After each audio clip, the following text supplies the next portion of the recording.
I could split this up like this on number 29. Remember what we said last time we were working? If you got the log of 10, let's write the base in there. They didn't write the base in there, did they? Remember, the log is an exponent. If I put a question mark here, I could say this 10 to the question mark power is equal to 10. Remember how we were writing log A, B equals C, and if I wanted to solve it, I could write it as I C a B? My A is 10, my C is my question mark, and my B is 10 right here. 10 to what power is 10? 1. So if I want to solve this faster, there's another way I can do it, but log 10 is just 1. 10 to the first power is 1. That would be the fastest way to work this problem. So sometimes just putting that little 10 down there when you got actually thinking maybe there's something to this that I could use to my benefit to just shorten the workup, I could do that. And I have, what, 12.477 is my answer? What you could have done there, I'll do some other work in green. You could have taken this 12 log 10 and split it up some more. You could have said that's 12 times log 2 plus log 5, because isn't 10 2 times 5? So I could have said that's the same thing as 12 log of 2 times 5, and then split it up some more. But do you see how much more work that is than what I did just by saying, oh, log 10 is just 1? I cut out all this work over here in green. I don't have to think about it because I can use what I know to my benefit here. Okay, so 17 is log 3 to the 6th power. Now, one thing I know I can do with logs is take that exponent and scoot it out front, which is kind of weird. But this is the same thing as 6 log 3. Oh, that's not bad. We know what log 3 is, don't we? It is 0.477. So would a calculator come in handy here? Yeah. Yep. So if we multiply that out, 6 times 0.477 is 2.862. If you multiply that out, Can I do 7? Sure, let's do 27. Let's do 27. Okay. I just think I would want to know how to do this. Log 3,000. Okay. So we only know log 2, log 3, and log 5. That's the only ones we know. So we got to write this in terms of these things. Now here's what, if you kind of cue off of what they did on 29, which we actually worked first here, we could say, well, that's the same thing as log 3 times 1,000, couldn't we? Okay. So now what we could do is split that up, because we could use the product property. We got two things multiplied in a log, so we could say that's the same thing as log 3 plus log 1,000. Well, I know what log 3 is. If we look in the book on page 278, they tell me it is 0.477. What am I going to do with this log of 1,000? It is 3, yeah, because remember, it's log base 10 of 1,000. Now, hopefully you're getting to the point where you realize 10 cubed is 1,000, so the answer to that is 3. Let's say you didn't just see it like I just did. Well, a logarithm is an exponent. So again, you could always fall back on that. It's an alphabetical pirate logbook. A, B equals C, and you're going to change it over to I, C, a B. You're going to write it in exponential form.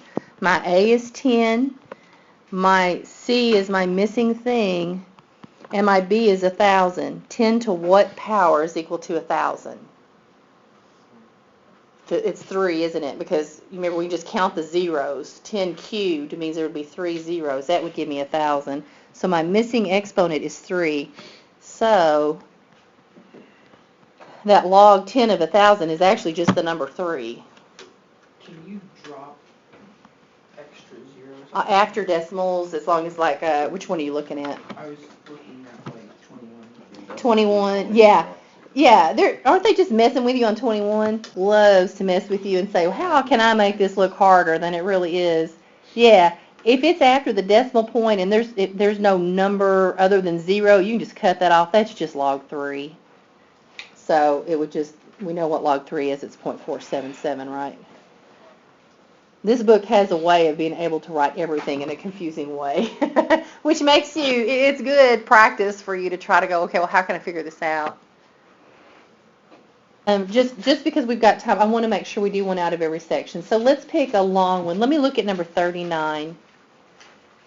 On 39, you got log 5 of 48 minus log 5 of 12 plus log 5 of 4. So what they're asking us to do here is they're giving me a long expression and they want me to kind of condense it down. One thing we can notice is on all of these expressions, don't they all have a log 5 on them? If they had had different bases, we could not combine them, but because they all have the same base, we can combine them. Now, here's what you got to do. Go left to right on these, just like you would when you're thinking PEMDAS. We would go left to right if we had the same sort of things going on. So let's look at just two things at a time. Look right here. Log 548 minus log 512. How would I be able to put those together? That when I have a subtraction sign on my property, what have I done? What could I do to put those together? Look on page 276. Which one has a subtraction sign in it? Quotient property, right? Look at the quotient property. If you're stuck, you got to look at these properties. It's not just going to kind of pop in your head. You got to look at the quotient properties. The quotient property says I can take two things like that and rewrite it and make the subtraction sign. If you look at it, the other side of that quotient property says you can make a fraction out of those two. And remember, we talked about logs were exponents, and when you divide, don't you subtract exponents? When you're thinking about combining terms, like x to the 5th over x cubed, you would say x to the 5 minus 2.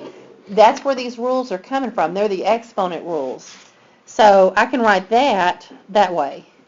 And just kind of let's keep up with the other thing here. So I can put those first two terms together that way. Now before I go on, what is 48 divided by 12? Do I need to leave it that way? Isn't 48 divided by 12 4? It would help me if I go ahead and simplify that, because if not, I'm going to have a mess when I combine the rest of this stuff. So go ahead and say 48 divided by 12. I know that's just 4. I don't have to write it as 48 over 12. I want to write it as simply as possible. Because once I do that, it makes the rest of it easier.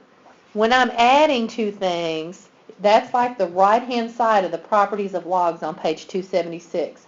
When you see that they've added two logs, what could I change that into? Which one of those properties has a plus sign in between the two logs? Look at the first one on page 276. Isn't that the product property? See how it's got a plus sign? So I've got two things added together. I can stick them together and multiply them, right? Isn't that what it says, that I could take this thing and just multiply them? That's the same thing as 4 times 4. Well, what is 4 times 4? Isn't it 16? Yes, sir. So 43, if you notice, there's a number out in front of the log. You're kind of having to think backwards here in all this section, right? That's why I've been having you flip back to page 276. If there's a number in front of a log, how do you think it got there? Like this 3 right here. Whatever is, so it would have been 15 raised to the 3rd? Right, exactly. It would have been log 6, 15 cubed. They tell me write it as a single, they want me to write all these as one logarithm. They're trying to get me to squish these logs together. Okay, well that helped a little bit. I got rid of the number out front because I don't want to leave that number hanging around out front.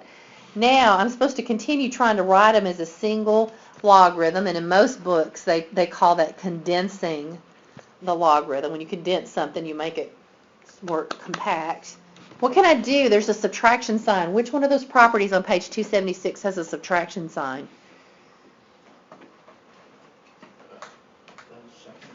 Yeah, the quotient property. So when you have two logs subtracted, that's like really having two exponents subtracted. What I can do is say that's a single log of the first thing, which is 15 cubed, over the second thing, which is 25. So I can put them together that way. When you condense things, you're starting on the right side of those log properties and working to the left side. And wouldn't you just... Yeah, I could simplify this probably. Let's see. It would be 15 3 cubed. over 5. 3 fifths. Well, I can't reduce 15 over 25 because that 15's got the cube on it. I could say it's 15 cubed. 3,375. Okay, so I can't just reduce 15 over 25 because the 15's got the cube on it, but the 25 doesn't have the cube. It's not glued to the 25. So I'd have to divide this out. So now divide 3375 by 25. 135. What was it? 135. Okay, so there we go. Now we've got it as a single logarithm, and it's as compacted as we can get it.